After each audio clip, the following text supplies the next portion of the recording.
തുർക്കിയിൽ നിന്ന് ഒരു വിമാനം പാകിസ്ഥാനിലേക്ക് വന്നു, വലിയ വിവാദമായി മാറി. ഇപ്പോൾ കേൾക്കുന്നത് ഒരു കപ്പൽ പാകിസ്ഥാനിലെ കറാച്ചിയിലേക്ക് എത്തി. ദുരൂഹത ഉണ്ടോ? യുദ്ധക്കപ്പലാണ്. യുദ്ധക്കപ്പൽ.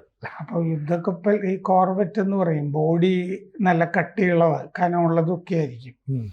അപ്പോൾ അങ്ങനെ ഈ കോർവെറ്റ് ഫ്രിഗേറ്റ്സ് എന്നൊക്കെ പറയുമല്ലോ യുദ്ധക്കപ്പലുകൾക്ക്. ഈ കോർവെറ്റ് എന്ന് പറയുന്ന സംഗതിയാണ് വന്നിരിക്കുന്നത്. അപ്പോൾ അതിനെ ചുറ്റിപ്പറ്റി ദുരൂഹതയുണ്ട്. കാരണം പാകിസ്ഥാനെ ആകെ 2-3 രാജ്യങ്ങളെ പിന്തുണയ്ക്കുന്നുള്ളൂ ഇത്തവണ. അതുകൊണ്ട് മറ്റേ തുർക്കി, അസർബൈജാൻ, ഇങ്ങനെ അല്ലേ, ചൈന. അപ്പോൾ തുർക്കി വരുന്നത് കൊണ്ട് അത് ആളുകൾ ശ്രദ്ധിക്കും. അപ്പോൾ ഇതിൻ്റെ പേര് TCG ബുയുകട എന്നാണ്. ഈ ഓരോരോ രാജ്യത്തിൻ്റെ വെച്ചിട്ടാണല്ലോ ആദ്യ ഭാഗം.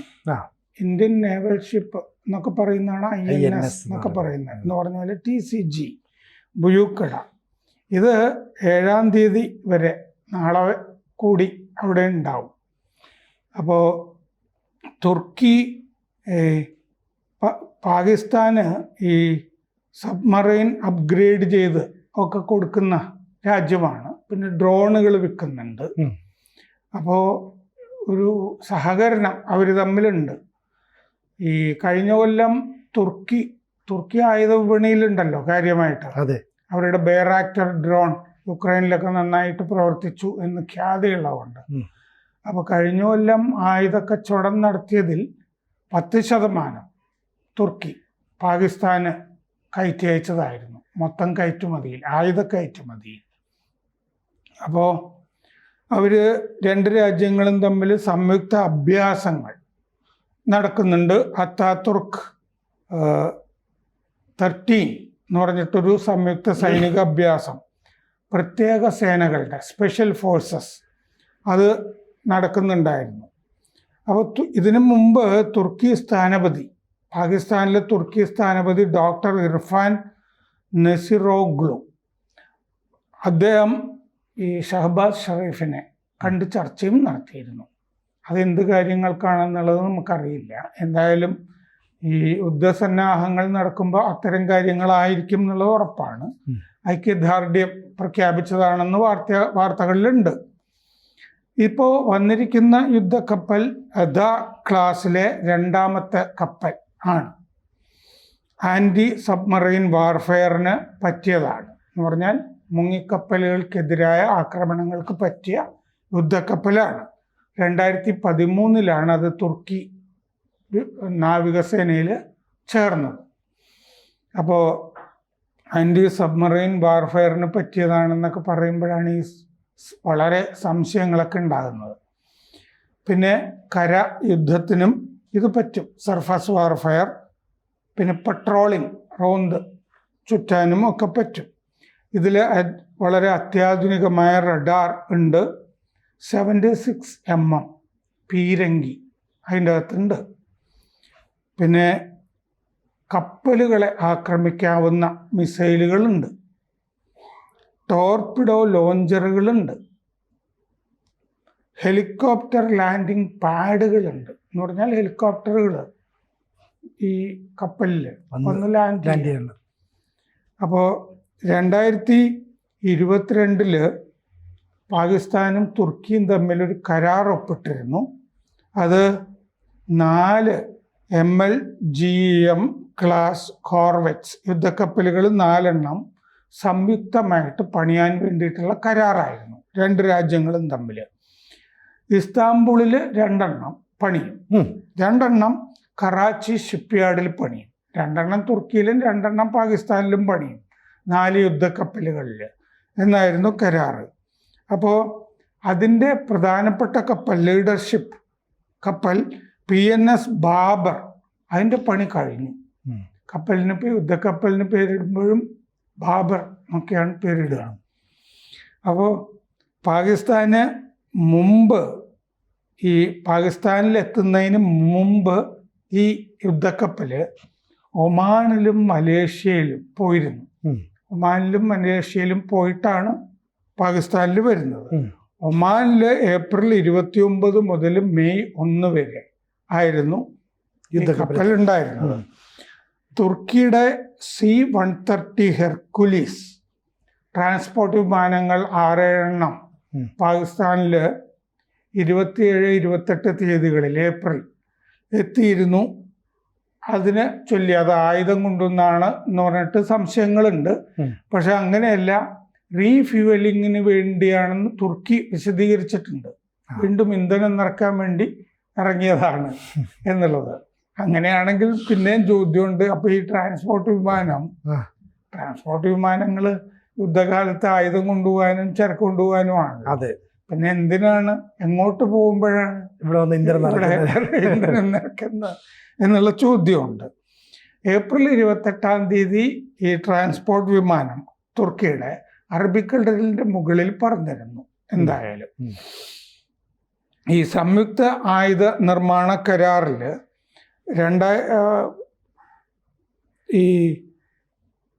ഈ കാര്യമായിട്ട് നടന്നു വരികയാണ് രണ്ട് രാജ്യങ്ങളും തമ്മിൽ. 2020-24 കാലത്താണ് തുർക്കിയുടെ 10% ആയുധ കയറ്റുമതിയും പാകിസ്ഥാനിലേക്ക്. കഴിഞ്ഞ കൊല്ലം വരെയുള്ള കണക്ക് ഇപ്പോൾ അവൈലബിൾ ആണ്. തുർക്കി ഡിസൈൻ ചെയ്ത പോർ വിമാനങ്ങൾ, ഫൈറ്റർ ജെറ്റുകൾ പാകിസ്ഥാനിൽ നിർമ്മിക്കാനും കരാറിൽ പറയുന്നുണ്ട്. അങ്ങനെയും ചെയ്യുന്നു. അപ്പോൾ പാകിസ്ഥാൻ ഒരു ഹബ്ബായിട്ട് മാറുകയാണ് തുർക്കിയുടെ ഈ വക പരിപാടികൾക്ക്. ഈ നേരത്തെ ഈ ആഗോള financial action task force FATF ഇത് പാകിസ്ഥാനെ ഗ്രേ ലിസ്റ്റിൽ പെടുത്തിയിരുന്നല്ലോ 2020. ഗ്രേ ലിസ്റ്റിൽ പെടുത്തുന്നത് ഈ ഭീകരത വളർത്തുന്ന രാജ്യങ്ങളെയാണ്. പിന്നെ ആ രാജ്യങ്ങളിൽ നിക്ഷേപമൊന്നും വരില്ല. അപ്പോൾ ഈ FATF ഫിനാൻഷ്യൽ ആക്ഷൻ ടാസ്ക് ഫോഴ്സിൽ ഇന്ത്യ ഉണ്ട്, 10-40 രാജ്യങ്ങളുണ്ട്, അതിൻ്റെ അകത്ത് തുർക്കിയുണ്ട്. ആ ഗ്രേ ലിസ്റ്റിൽ പാകിസ്ഥാനെ പെടുത്താനായിട്ട് തീരുമാനിച്ചപ്പോൾ തുർക്കി മാത്രമാണ് അതിനെ എതിർത്തത്. FATF പാകിസ്ഥാനെ ഗ്രേ ലിസ്റ്റിൽ പെടുത്തണ്ട എന്ന് പറഞ്ഞിട്ട് ഇപ്പം നമ്മൾ വീണ്ടും FATF ഗ്രേ ലിസ്റ്റിൽ പാകിസ്ഥാനെ പെടുത്തണം എന്ന് നമ്മൾ ആവശ്യപ്പെടുന്നുണ്ട്. ഈ സാമ്പത്തികമായിട്ട് പാകിസ്ഥാനെ ഞെരുക്കുന്നതിൻ്റെ ഭാഗമായിട്ട്. പിന്നെ IMF ഡയറക്ടർ ബോർഡ് മെയിൽ ചേരുന്നുണ്ട്. അപ്പൊ നമ്മളവിടെ വാദിക്കാൻ പോകുന്നുണ്ട്, IMF കൊടുത്ത പൈസ ഇവർ ഭീകരതയ്ക്ക് വഴിതിരിച്ചു വിടുകയാണ്, ഇനി അടുത്ത ഗഡുക്കൾ കൊടുക്കരുത് എന്ന് നമ്മൾ വാദിക്കാൻ പോകുന്നുണ്ട്. അപ്പോൾ തുർക്കി സൈപ്രസിന്റെ മുകളിൽ അവകാശം ഉന്നയിക്കുന്നുണ്ട്. സൈപ്രസ് ദ്വീപ് തുർക്കിയുടെയാണ് എന്ന് പറഞ്ഞിട്ട്. പാകിസ്ഥാനാണെങ്കിൽ കശ്മീരിന്റെ മേല് അവകാശവാദം ഉണ്ട്. അപ്പൊ രണ്ടുപേരും അങ്ങോട്ടും ഇങ്ങോട്ടും പിന്തുണയ്ക്കുന്നുണ്ട്. സൈപ്രസിന്റെ മുകളിൽ തുർക്കി അവകാശം ഉന്നയിക്കുന്നതിന് പാകിസ്ഥാൻ അനുകൂലിക്കുന്നുണ്ട്. കാശ്മീരിന്റെ മുകളിൽ അവകാശം ഉന്നയിക്കുന്നതിന് തുർക്കിയും അനുകൂലിക്കുന്നുണ്ട്. അയാള് സംയുക്ത പാർലമെന്റ് സമ്മേളനത്തിന് ഈ എർദോഗൻ, തുർക്കിയുടെ പ്രസിഡന്റ് ഏകാധിപതി, പാകിസ്ഥാനിലെ സംയുക്ത പാർലമെന്റ് സമ്മേളനത്തിന് 2 മാസം മുമ്പ് അഭിസംബോധന ചെയ്തപ്പോൾ മറ്റേ ഹിതപരിശോധന നടത്തണം കശ്മീരിൽ എന്നാവശ്യപ്പെട്ടിരുന്നു. കശ്മീർ ആഗോളതലത്തിൽ ചർച്ച ചെയ്യേണ്ട വിഷയമാണ് എന്നൊക്കെ പറഞ്ഞിരുന്നു. അതിനു മുമ്പ് 2019 പുൽവാമ ആക്രമണത്തിന്റെ പിന്നാലെയും എർദോഗൻ ഇങ്ങനെ അഭിപ്രായം പറഞ്ഞിരുന്നു. അങ്ങനെ അഭിപ്രായം പറഞ്ഞിരുന്ന വേറൊരാൾ ഖമനേയി ആണ്. പിന്നെ അസർബൈജാനും അങ്ങനത്തെ അഭിപ്രായം ഉണ്ട്. അപ്പോൾ നമ്മളുടെ ഈ വിവരവും ബോധമുള്ള ഡിപ്ലോമാറ്റുകൾ, നയതന്ത്രജ്ഞര് പലരും പറയുന്നത് എന്താന്ന് വെച്ചാൽ, നമുക്ക് ഇന്ത്യയിൽ നിന്ന് ഇസ്താംബുളിലേക്ക് നേരിട്ട് വിമാനമുണ്ട്. യൂറോപ്പിലേക്ക് പോകുന്ന വിമാനങ്ങളൊക്കെ ഈ ഇസ്താൻബുൾ വഴി, തുർക്കി വഴിയാണ് പോകുന്നത്. നമ്മളെന്തിനാണ് നമ്മളുടെ ഒരു ശത്രു രാജ്യത്ത് നമ്മൾ ഈ വിമാനം പോകുമ്പോൾ നമ്മൾ ഫീസൊക്കെ കൊടുക്കണ്ടേ പല കാര്യങ്ങൾക്കും? അതെ. അപ്പോൾ നമ്മളെന്തിനാണ് ഈ തുർക്കിയെ ശത്രു രാജ്യത്തിനെ വളർത്തുന്നത്? തുർക്കിയുമായിട്ട് ശത്രുതയിലുള്ള ഗ്രീസിനെ നമ്മൾ വളർത്തിയ പോരെ?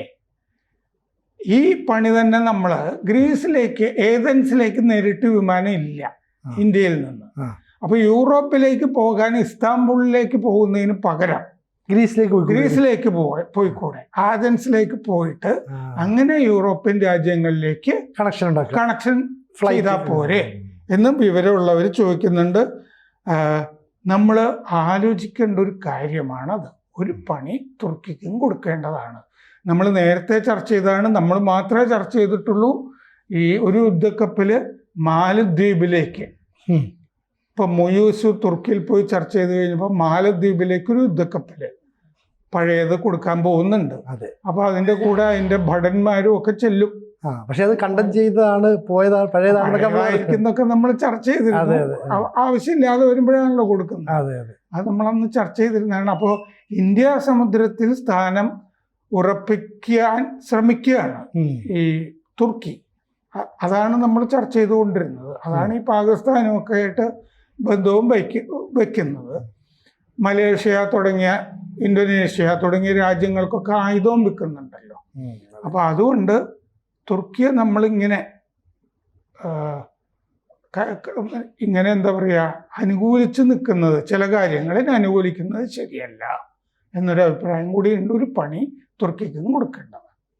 കൂടുതൽ വാർത്തകളും വിശേഷങ്ങളും നിങ്ങളിലേക്ക് എത്താൻ ABC മലയാളം സബ്സ്ക്രൈബ് ചെയ്യുക, ബെൽബട്ടനും അമർത്തുക.